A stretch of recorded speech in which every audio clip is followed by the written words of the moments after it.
Ustadz. Ya. Selamat pagi Pak Ustadz. Selamat pagi. Ya, Kalau kita begini sedang Pak berdiskusi. Ustadz ya. Kalau dibuka Ya, memang, begini bukan Ustadz. ya, memang Ustadz istilahnya punya gelar Ustadz lah Pak. Ya, jadi gini Pak Ustadz. Kita sedang berdiskusi tentang Isa Al-Masih ini disalibkan atau tidak Pak.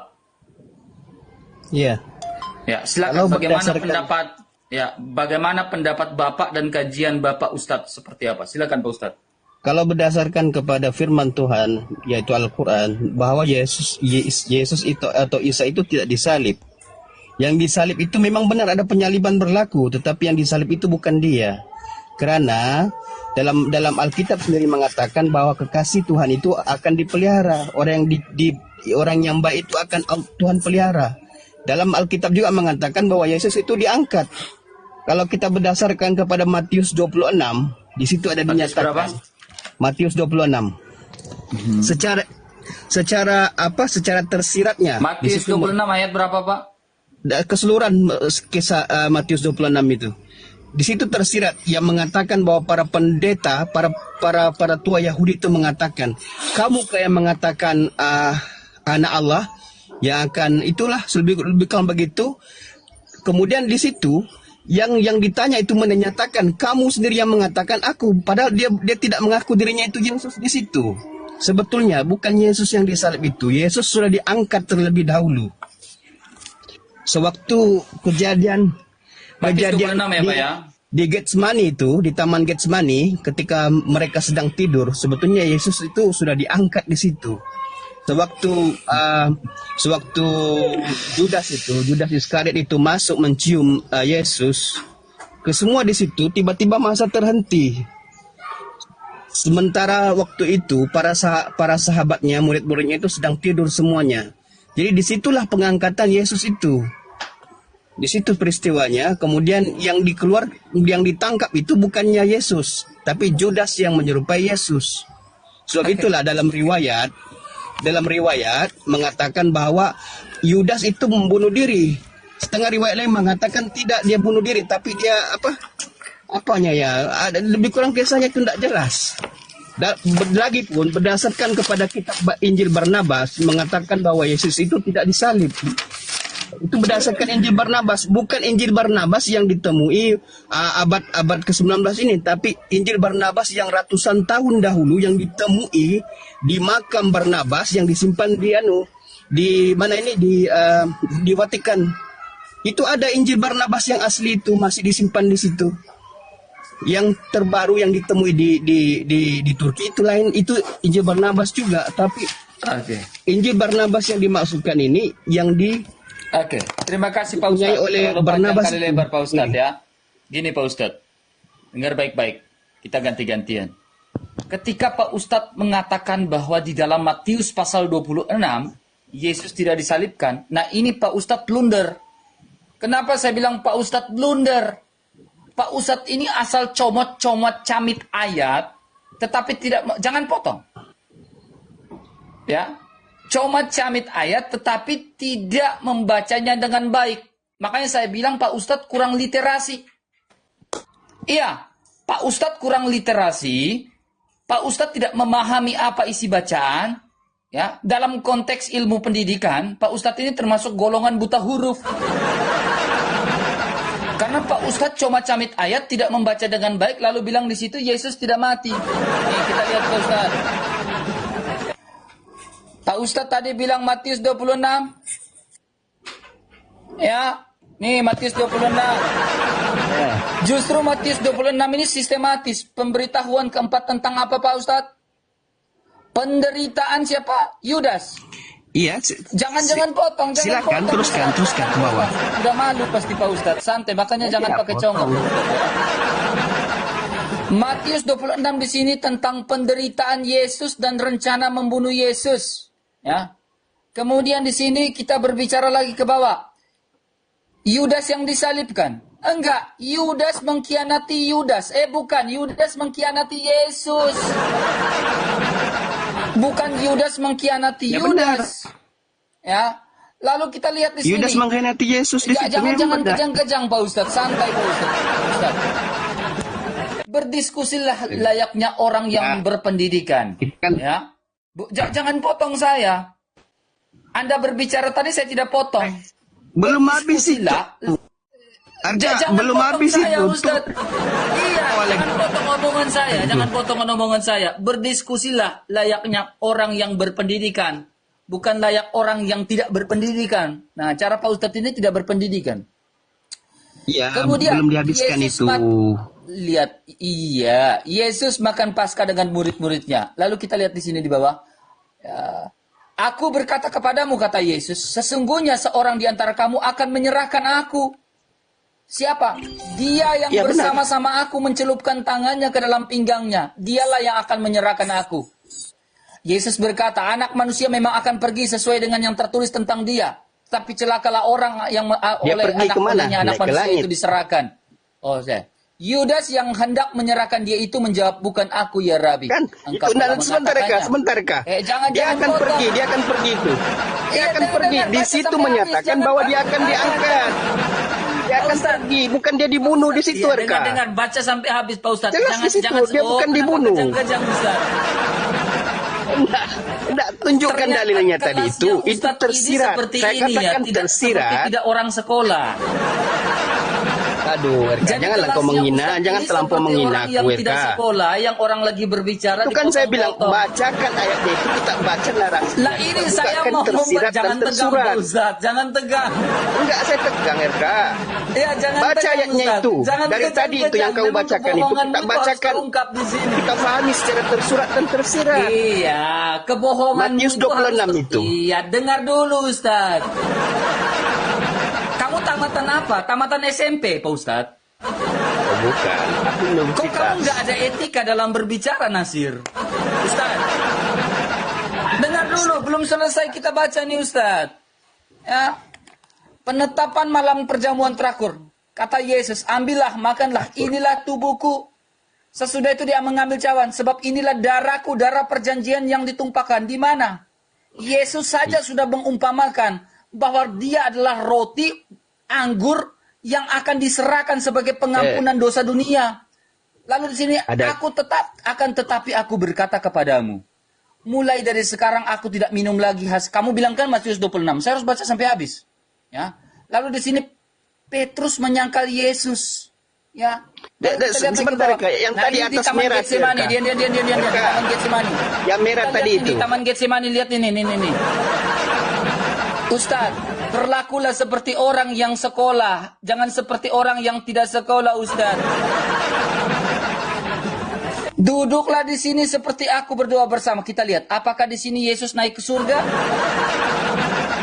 Di Hatiku sinilah sangat sedih peristiwa seperti itu. mau mati rasanya. Penukaran Tinggallah di itu. sini, berjaga-jagalah denganku. Lalu di sini, tidakkah sanggup 1 jam lagi denganku? Berjaga-jagalah dan berdoalah. Mereka semua tertidur. Hei, lihat sini. Yudas ditangkap. Bukan, Yesus ditangkap. Makanya saya bilang Ustadz ini cuma camit ayat Alkitab lalu ngarang bebas. Ya, tipikal kamu sepertinya tidak pernah sekolah Ustadz. Ya, maaf ya. Yesus ditangkap, bukan Yudas yang ditangkap. Lalu kita lihat, hai teman-temanku, untuk itukah engkau datang? Lalu kita lihat. Nah, di sini lihat Yesus ditangkap nih. Pada saat itu Yesus berkata, kenapa turun Ustadz? Kabur. Ustadz kabur.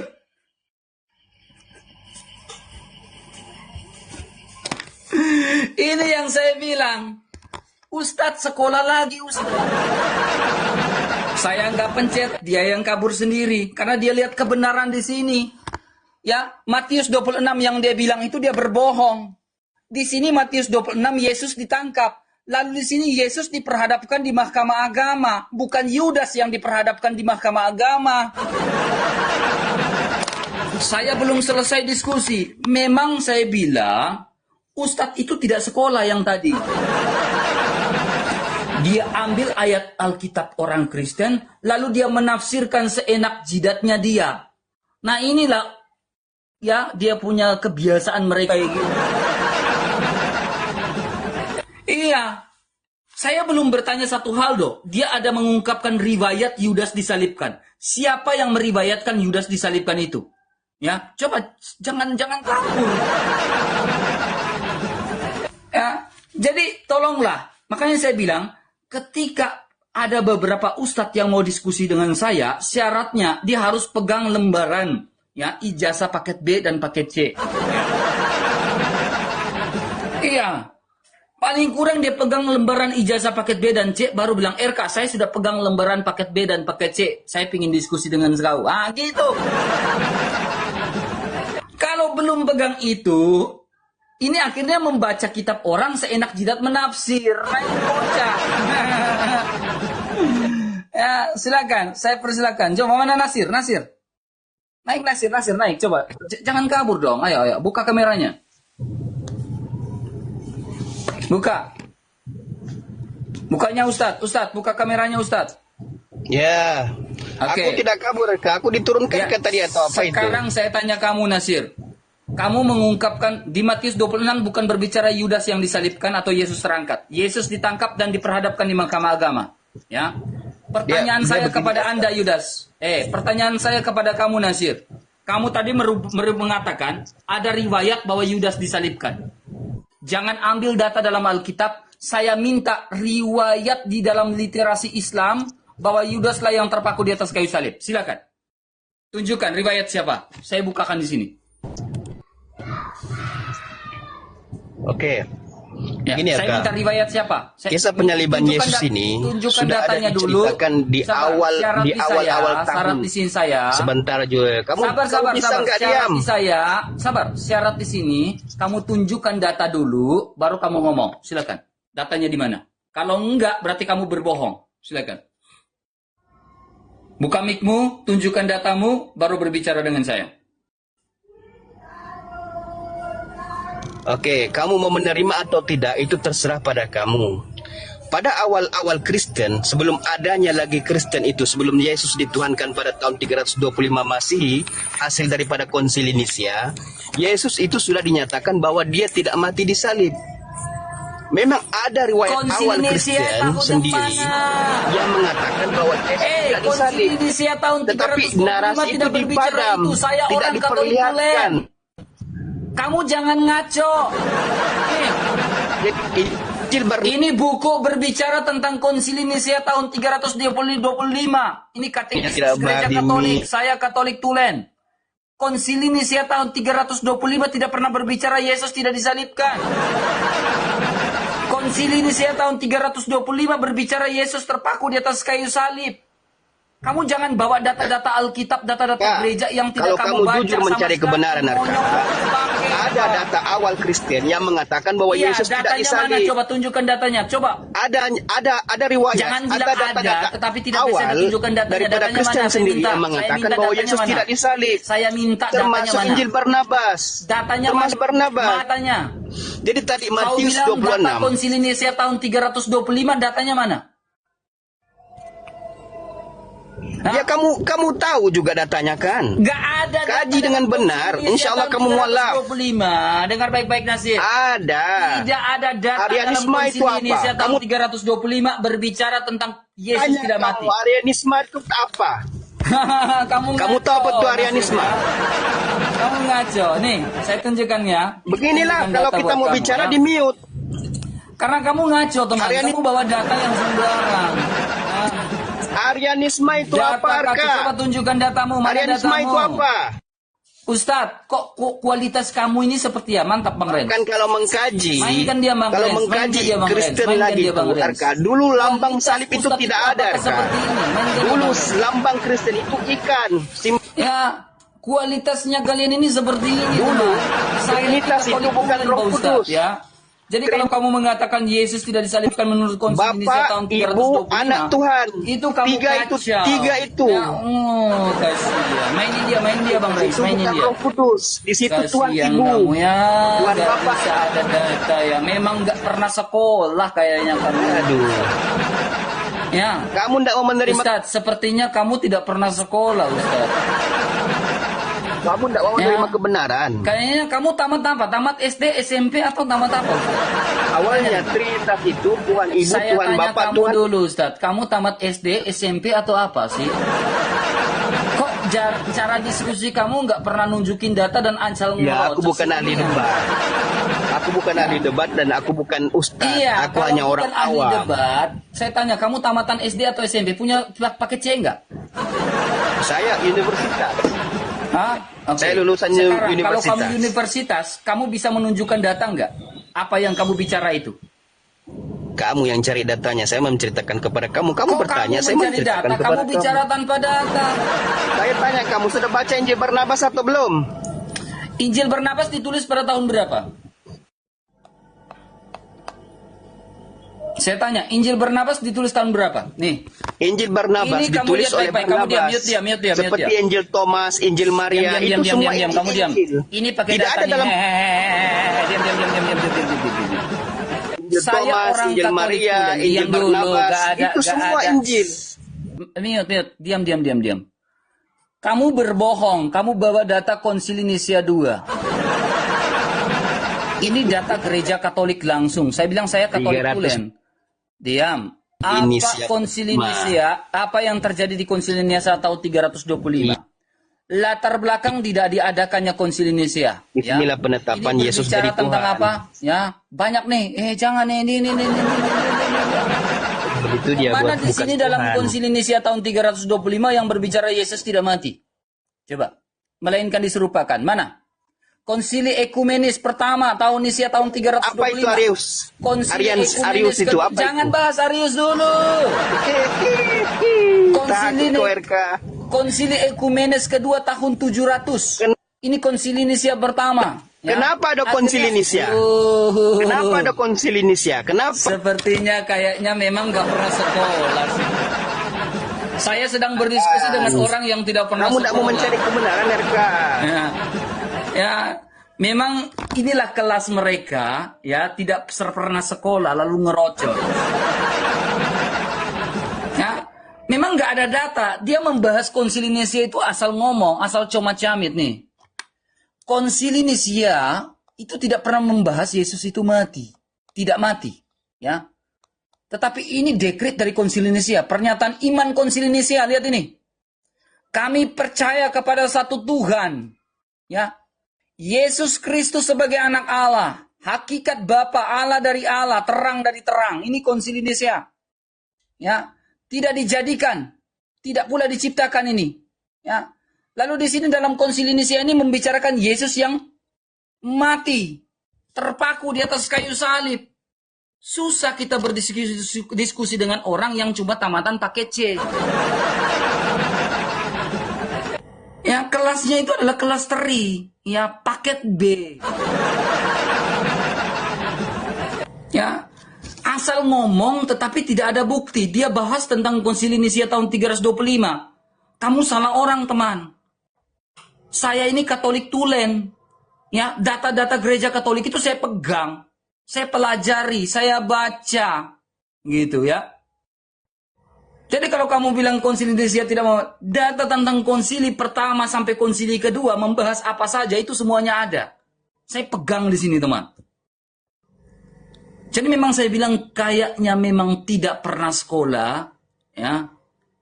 Etikanya tidak ada, diskusinya amburadul, ngomong tapi tidak bisa membuktikan, giliran ditanya tantrum. Inilah kebiasaan kualitas dari Abdul ini. Coba.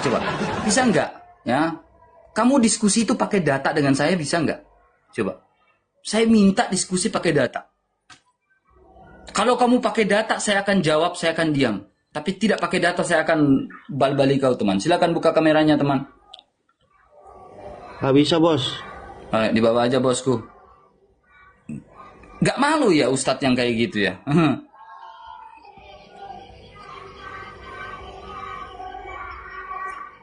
Ya. Kalau saya merasa malu sekali ya ngomong giliran ditunjukkan datanya bingung ya, tantrum gitu. Sok-sokan bahas Konsili Nisia II, Konsili Nisia I tahun 325, Konsili Nisia Ekumenis kedua itu di tahun 747. Ada datanya ya, Kak? Ada. Saya ada datanya. Dan apa-apa saja yang dibahas.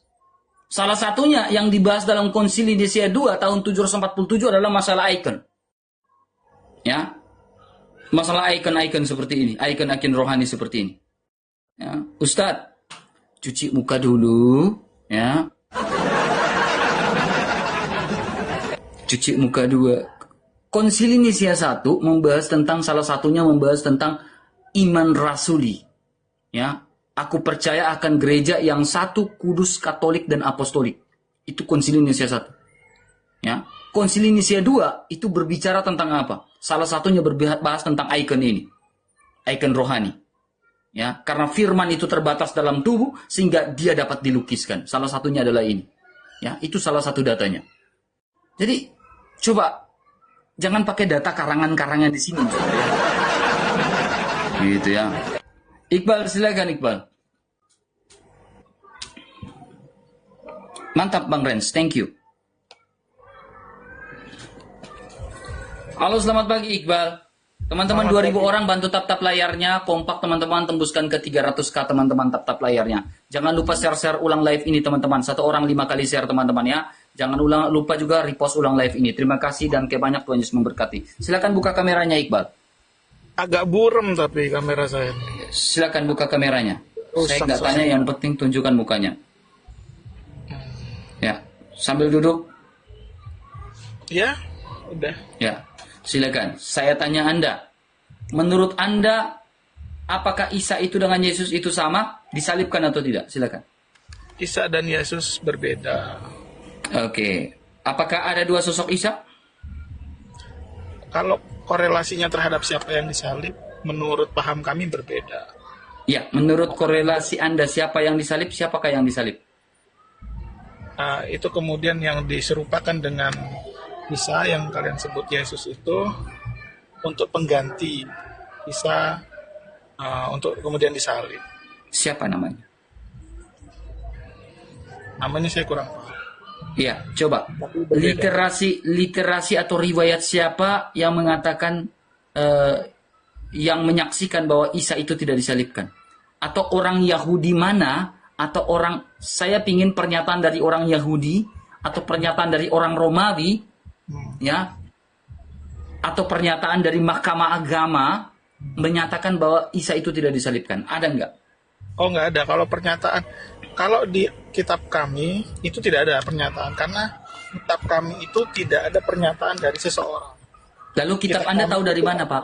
Firman yang disampaikan oleh Allah melalui malaikat Jibril. Jadi tidak ada satupun kesaksian atau kalimat dari manusia, nabi sekalipun. Oke. Firman Allah bisa dibuktikan nggak? Begini, pembuktian dalam fase keyakinan itu bagaimana caranya? Ya, sekarang pembuktian dalam keyakinan seperti ini. Contohnya, ketika Nabi Musa membelah lautan, bisa dibuktikan ada sisa-sisa ya kereta-kereta Firaun yang tenggelam di dasar laut itu. Itu pembuktian. Ya. Nah, itu sejarah, ya. Ya, sejarah tercatat dan sejarah mencatat hal itu. Pertanyaan saya kepada Anda, ya.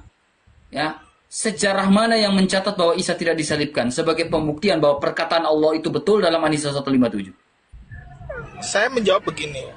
Kalaulah contoh apa yang disampaikan Tuhanku melalui Al-Qur'an adalah yang kamu sebut tadi soal Musa membelah lautan, kamu percaya, maka seharusnya dan selayaknya percaya juga bahwa pada saat Allah menyampaikan mengganti sosok lain untuk disalib itu, selayaknya dipercaya, itu saja. Gini, ketika Musa membelah lautan, ya, bukan saja kitab kamu yang menulis, bukan saja Al-Quran yang menulis, ya, Al-Quran itu menulis bahwa tentang Musa membelah lautan itu ribuan tahun. Itu sekitar 2000 tahun. Baru Al-Quran menulis ulang bahwa terjadinya bahwa Musa itu membelah lautan. Tetapi 2000 tahun sebelumnya, Pak, 2000 tahun lebih sebelumnya itu sudah tertulis tentang hal itu, Pak. Ya. Jadi tanpa Al-Quran menuliskan tentang hal itu, kitab sebelumnya sudah memberikan penerangan yang cukup jelas. Ya. Kenapa saya bilang ini penting, Pak? Ya. Kenapa saya bilang ini sangat penting? Pentingnya gini. Ketika Musa membelah lautan dan memiliki fakta sejarah, adakah ketika Isa tidak disalibkan memiliki fakta sejarah dan peranan sejarah di situ? Saya tanya peranan sejarah. Musa ada peranan sejarahnya. Nabi-nabi terdahulu ada peranan sejarah. Ya, semua nabi-nabi mempunyai sejarah yang lengkap, yang dicatat baik di dalam kitab suci maupun sejarah manusia. Itu semuanya ada. Sekarang 2000 tahun setelah ada sejarah itu muncullah di abad ke-7 mengatakan Isa tidak disalibkan. Di mana pernyataan Allah ini berperan dengan sejarahan manusia itu ada nggak tertulis? Pemahaman kami, kitab dari nabi-nabi sebelumnya itu mengalami yang namanya penyempurnaan di kitab berikutnya. Jadi kalaulah pada Injil tidak disampaikan tentang adanya sosok yang mengganti Yesus atau pengganti Isa, maka Al-Quranlah yang membenarkan itu. Maka Al-Quranlah yang memberi undakan itu. Kenapa kemudian dalam Al-Quran juga dikatakan cerita tentang Musa yang sudah ditulis sebelumnya? Kenapa di Injil juga dikatakan tentang cerita tentang Musa yang sudah ditulis jauh sebelumnya? Itu karena memberikan pemahaman bahwa firman Allah itu tidak pernah berubah. Maka dari kitab ke kitab itu ada yang namanya penyesuaian. Dan bahkan di Injil sekalipun, ya kan, itu sudah mengatakan gitu bahwa nanti ada penerusku, bahwa nanti akan ada nabi terakhir. Oke, Injil mana yang mengatakan ada nabi terakhir? Coba saya tanya, Injil mana yang mengatakan, Injil apa? Coba tunjukkan. Itu bagian Anda nanti yang kok bagian saya giliran ditanya hal kayak gini, Pak Iqbal, coba gini.